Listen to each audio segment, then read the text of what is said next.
8:04 de la mañana estamos en comunicación con Gabriel Puricelli. Él es coordinador del programa de política internacional del Laboratorio de Políticas Públicas, sociólogo, analista internacional, profesor de la UBA, y casi que este programa hoy lo tendría que hacer Gabriel Puricelli porque hay tantos temas internacionales que andan dando vueltas que inclusive creo que hoy tendría más protagonismo la política internacional que la nación. Siempre pasan cosas en este país, pero la verdad que lo que está pasando en el mundo es increíble. ¿Qué tal, Gabriel? Fernando Amato, Demián Verduga, Lorena Álvarez te saludan. ¿Qué tal? ¿Cómo están? Bien. Mirá, estaba repasando. Tenemos el conflicto Ucrania, Rusia, Estados Unidos. Tenemos el pedido de detención o el pedido de procesamiento de Bolsonaro en Brasil. Tenemos el pedido de captura internacional de Netanyahu. Tenemos las elecciones en Uruguay el domingo también. O sea que hay un montón de... creo que lo de Ucrania, ¿no?, es como lo más trascendente.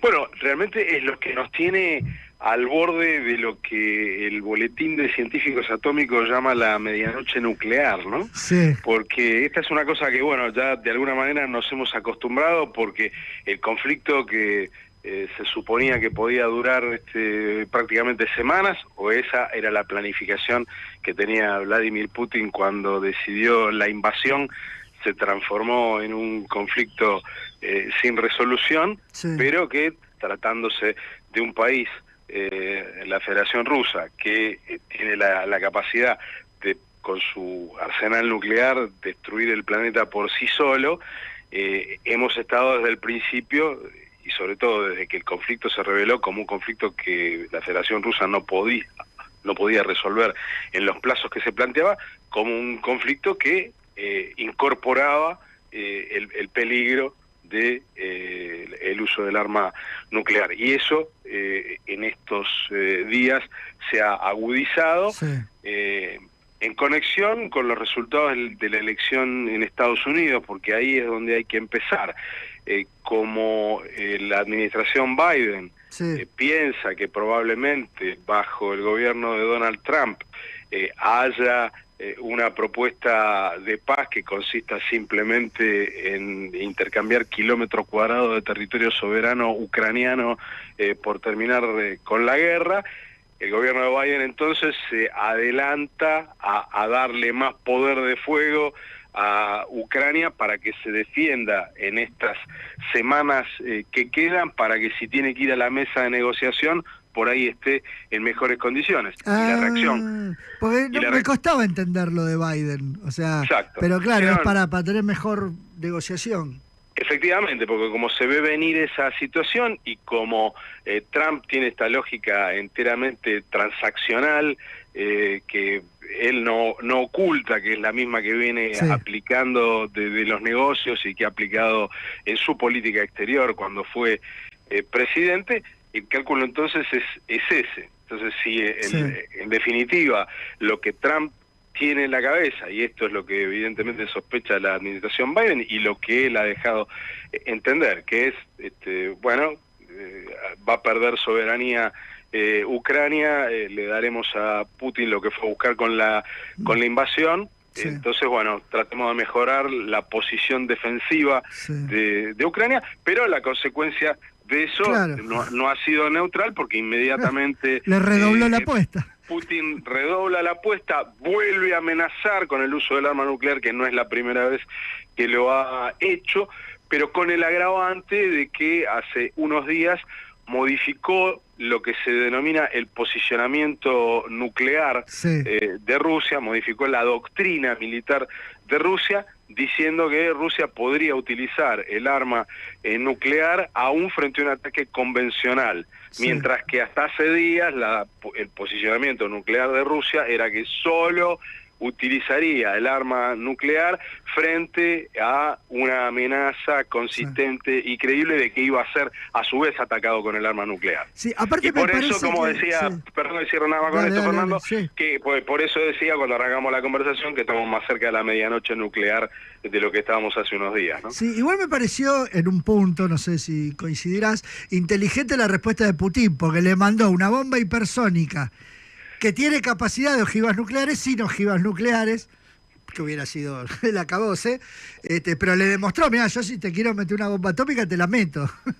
Sí, no, bueno, efectivamente, no solo modificó la doctrina de palabras, sino que acompañó eso con la incorporación de... No se termina de saber exactamente qué fue lo que envió Sí. Rusia, ¿no? Porque en un primer momento, y esto los propios Estados Unidos de alguna manera lo pusieron entre paréntesis cuando lo puso a circular el gobierno ucraniano, cuando se decía que habían utilizado un misil intercontinental de los que portan habitualmente cabezas nucleares sin cabezas nucleares. Sí. Eso Estados Unidos no le dio crédito, o sea, fuentes anónimas del gobierno de Estados Unidos inmediatamente le dijeron al periodismo internacional que eso que estaba diciendo Ucrania probablemente no fuera cierto, así que estamos ya en ese terreno, bueno, claro, lo sabemos, ¿no? En la guerra la primera claro, víctima ante que las personas es la verdad, así que estas cosas igual son complicadas de evaluar. Las imágenes son impactantes, el racimo de bombas que cae, y que Ucrania no lo pudo evitar, digamos, eso logró Putin. Que, sí. Fue, bombardeó y Ucrania no lo pudo evitar, digamos. En este juego, en este tag que estamos viendo, donde cada uno va cimentando su posición, obvio, lo mejor sería que todos se sienten a charlar y lo arreglen de una buena vez. Así es. Sobre todo porque, bueno, para el pueblo ucraniano, ¿no? Que lo está pasando... No, desde ya, para el pueblo ucraniano y para Europa en general, porque esta es la otra cosa que hay que agregar aquí, ¿no? El arreglo que tiene la cabeza a Trump no es un arreglo que tenga muy en consideración tampoco los intereses de Europa en general, además del pueblo ucraniano, que es el que probablemente fuera el pato de la boda teniendo que entregar territorio, ¿no? Me parece que ese es el otro elemento que queda ahí dando vueltas y que el triunfo electoral de Trump cambia la ecuación en muchos lugares del mundo y aquí la cambia no solo en Europa, sino para la posición defensiva del conjunto de Europa. O sea, vos pensás que esta escalada tiene un límite que es el 20 de enero, digamos. Es probable. Por supuesto, Trump dijo, la guerra en Ucrania yo la resuelvo en un minuto, el tipo de declaración que uno puede esperar de Trump, y después dio muy pocas pistas específicas de cómo lo va a hacer, ¿no? Con lo cual, tampoco diría que nos apresuremos y pensemos que todo se resuelve en los plazos que retóricamente Trump fijó durante la campaña, pero evidentemente sí tenemos que esperar un cambio de actitud de parte de Estados Unidos. Y me parece que, bueno, el segundo tema de relevancia a nivel internacional tiene que ver con este pedido de captura de la ONU de Netanyahu, que bueno, además, bueno, es una implicancia en cuanto a la caracterización de lo que está pasando en Gaza, ¿no?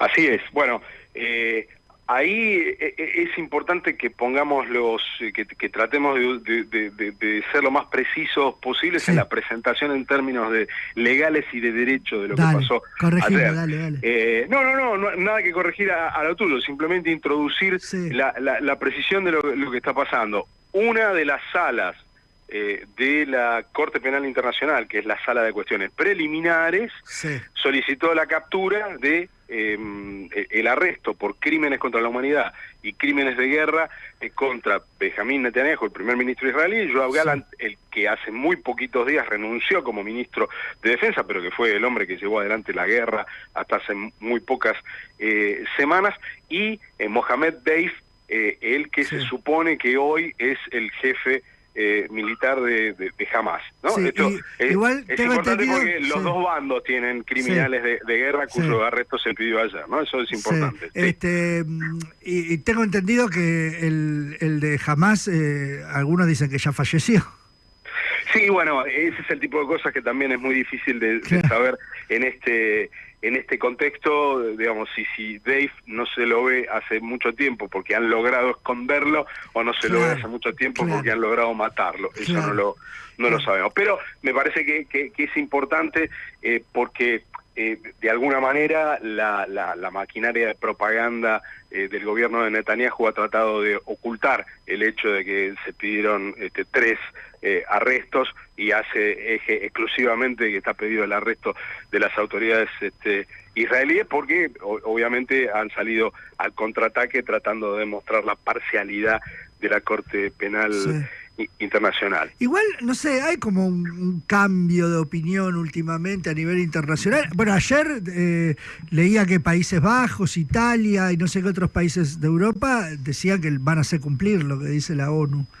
Bueno, como la Corte Penal Internacional surge del Tratado de Roma, es un tratado internacional de cumplimiento obligatorio para los países que lo han firmado, y por lo tanto la orden de arresto emitida ayer es una orden de arresto como la que existe contra Vladimir Putin, que le impidió a Putin ir el otro día a la cumbre del G20 en Brasil, porque si pone un pie en Brasil, que es miembro del Tratado de Roma, está obligado a arrestar a Vladimir Putin. Claro. Entonces, esta misma situación que hace que Putin solo se pueda proyectar internacionalmente cuando va a países que no han firmado el Tratado de Roma, o cuando organiza, como los otros días, esta cumbre de los BRICS en Valdai, en territorio de la Federación Rusa, bueno, Netanyahu y Gallant empiezan a encontrarse en esa misma situación. Eso es particularmente grave para Netanyahu, porque Netanyahu sigue siendo primer ministro. Gallant ya es nada más que un miembro del Parlamento israelí y no un diputado. Sí. Así que las reacciones que vimos ayer de distintos gobiernos, europeos en particular, es la reacción lógica de quien ha contraído una obligación internacional y que tiene que aplicar una orden de arresto que viene de una corte que esos países han decidido voluntaria y soberanamente aceptar. Israel no es parte del Tratado de Roma, por eso el fallo tiene también toda una parte donde tiene que justificar, como lo hace habitualmente, que el derecho internacional le da jurisdicción a la Corte Penal, aún sobre países que no han firmado el tratado, porque el número de países que lo ha hecho hace que la Corte afirme sistemáticamente su jurisdicción internacional y su jurisdicción universal. ¿Es una impresión mía? Te pregunto, vos que conoces más y que estás más en lo que pasa. Yo tengo una sensación como que últimamente hubo como algún cambio en los países en la posición del genocidio en Gaza, o de calificarlo como genocidio. Bueno, de hecho en la ONU hubo ahí no me sale la palabra, una resolución, sobre todo, bueno, después del acto terrorista del 7 de octubre, ¿no? Que era obvio eso, y después hubo como después de todo lo que hizo Israel en Palestina, no sé, me parece como que diplomáticamente está habiendo como un cambio. Sí, la posición diplomática de Israel se viene deteriorando desde el 8 de octubre, ¿no? Israel tuvo en una posición diplomática inmejorable y contó con total y casi unánime solidaridad internacional el día que sufrió los ataques terroristas, incluyendo crímenes contra la humanidad y crímenes de guerra que cometió Hamás el 7 de octubre del 2023, pero desde el momento que enunció el tipo de ofensiva que iba a llevar adelante para defenderse del ataque que había recibido, su posición empezó a retroceder, porque los planes siempre fueron anunciados con mucha claridad como que iban en la dirección que efectivamente están yendo, ¿no? Que es básicamente arrasar Gaza, volver imposible la existencia de una fuerza que conteste la predominancia israelí en ese territorio del que se había retirado en el 2005, y efectivamente a medida que pasa el tiempo la posición se deteriora. El dique que tiene, por supuesto, es el apoyo de Estados Unidos. Si Estados Unidos hubiera retrocedido, no de palabra, porque de palabra también Estados Unidos le ha retirado apoyo a Estados Unidos, pero cuando lo que nunca terminó de suceder es que Estados Unidos acompañara con hechos esa retórica, porque efectivamente es cierto que Estados Unidos hace al menos desde mayo de este año está teniendo una posición retóricamente que es abiertamente crítica de Israel. Entre ayer a la tarde y a la noche, el gobierno de Javier Milei salió a bancar a Netanyahu.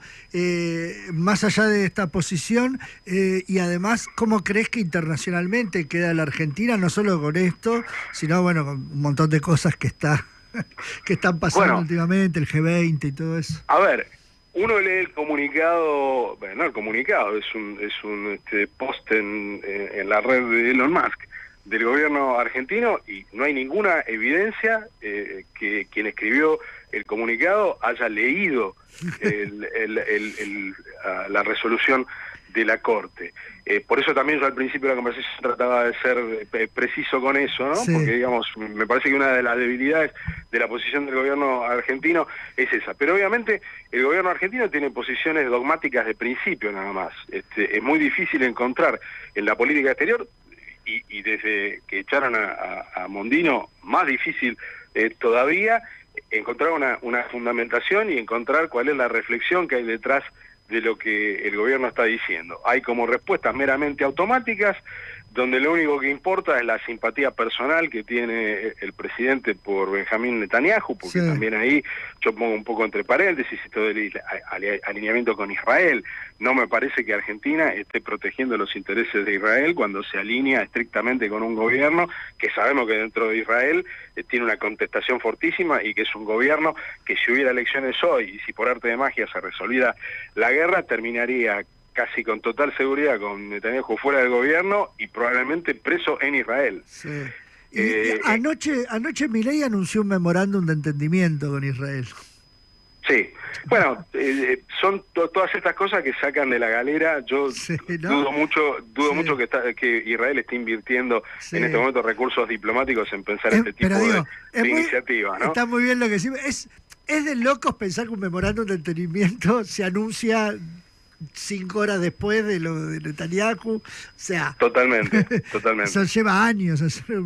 Bueno, ya tenemos la experiencia con el Dirán, que ni siquiera se llegó a firmar, digamos. Sí. Hay que decidir también, igual que como Argentina tiene históricamente, desde que votó a favor de la incorporación de Israel a las Naciones Unidas en 1946, tiene buenas relaciones con Israel. Sí. O sea, no tiene siempre el presidente que le manifiesten amor al circunstancial presidente de Israel. Las relaciones de Argentina con Israel son buenas siempre. Israel, como con cualquier otro país, muchas veces no le han gustado posiciones que ha tomado gobiernos argentinos apegados al derecho internacional, pero cosas como esta, de negociar cuestiones comerciales y qué sé yo, siempre están en discusión con Israel. El Mercosur viene negociando un tratado de libre comercio con Israel hace muchos años y eso involucra a la Argentina. Entonces, efectivamente, es una diplomacia normal, ¿no? No estamos hablando de Afganistán, estamos hablando de Israel, que es un país que estará haciendo lo que estará haciendo en este momento, pero que en términos bilaterales es un país que siempre ha tenido buenas relaciones con Argentina. ¿Cómo te va, Gabriel Demián? Verduga, ¿cómo te va? Buen día, Demián. ¿Qué tal? Bien. Siguiendo con esto del análisis de la política exterior que te planteó Fer, viste que hace la semana pasada Milei también lanzó su particular Liga de las Naciones, que serían Estados Unidos, Israel, Italia, sin ninguna hilación que uno pueda pensar ni geográfica, ¿no? ¿Te parece parte de la misma improvisación cotidiana o no? Sí, yo creo que es parte de eso. Me parece que nos vamos a tener que poner de acuerdo si tenemos que usar improvisación o no. Yo tiendo, igual que vos, a pensar que esto es improvisado, pero al mismo tiempo está tan profundamente arraigada en el presidente esta idea de que la política exterior es básicamente el vehículo de la proyección heroica de su personalidad individual, que tal vez tengamos que dejar de lado la idea de la improvisación y entender que el presidente siempre va a reaccionar de esta manera y que por lo tanto en la reacción del presidente no hay nada de improvisado, sino que es de la única manera que él sabe reaccionar, porque tiene una concepción de la política exterior tan poco convencional y tan alejada de todo lo que ha pensado cualquier gobierno argentino anterior, sea el de Macri, el de Cristina Kirchner o el del general Aramburu, que lo que nosotros vemos como improvisado, teniendo expectativas que probablemente se hayan vuelto expectativas ingenuas, de que la política exterior se va a hacer con la parsimonia, la pausa para pensar, etcétera, con la que tienen que conducirse estos asuntos, y entonces, bueno, ya pasa a ser una cosa sistemática. A mí me parece que la política exterior argentina en este momento está exclusivamente definida por la última idea que se le ocurrió al presidente en sus madrugadas de desvelo tuiteando. Te hago las dos últimas cortitas, porque esto ya es una explotación lisa y llana. ¿Qué opinas de lo que está pasando en Brasil con los pedidos no es de detenciones, o si es de detenciones, de procesamiento de Bolsonaro? Está Fernando Serimedo, un funcionario del gobierno argentino. Sí. Está el tema de que piden la detención de muchos bolsonaristas que se refugiaron en la Argentina. ¿Eso en el futuro podría ser un conflicto para nosotros? Bueno, para nosotros puede llegar a ser un conflicto dependiendo de cuán dispuesto esté el gobierno argentino a honrar los acuerdos de extradición que tiene con Brasil. Sí. Eso veremos. Como ustedes bien saben, eso es algo que involucra no solo al Poder Ejecutivo de Argentina, sino a la justicia. Así que eso tiene el potencial de crear fricciones, y el gobierno no se ha cuidado en lo más mínimo de darle seguridad a Brasil de que en cuanto del Poder Ejecutivo dependa, la actitud va a ser de honrar la letra de los acuerdos de extradición. Así que ahí hay un potencial de conflicto que no hay que descartarlo. No creo que sea una cosa demasiado alarmante en el contexto de una relación que está tan mal como lo mostró la foto de Lula saludando apenas a Javier Milei en el G20. Eso por un lado. Sí. Por el otro lado, respecto a la situación interna de Brasil, no quiero volver a insistir ni abusar de la imagen de la medianoche nuclear, pero la lista de personas, incluyendo en primer lugar, por supuesto, a Bolsonaro, que se anunció que la investigación preliminar de la Policía Federal ha encontrado responsable de la organización de un fallido golpe de Estado, incluye nombres que francamente a primera vista se hace difícil pensar cómo toda esa gente podría eventualmente ser arrestada al mismo tiempo, ¿no? Y que todo siga bien y normal en Brasil. Y lo digo probablemente más por los militares.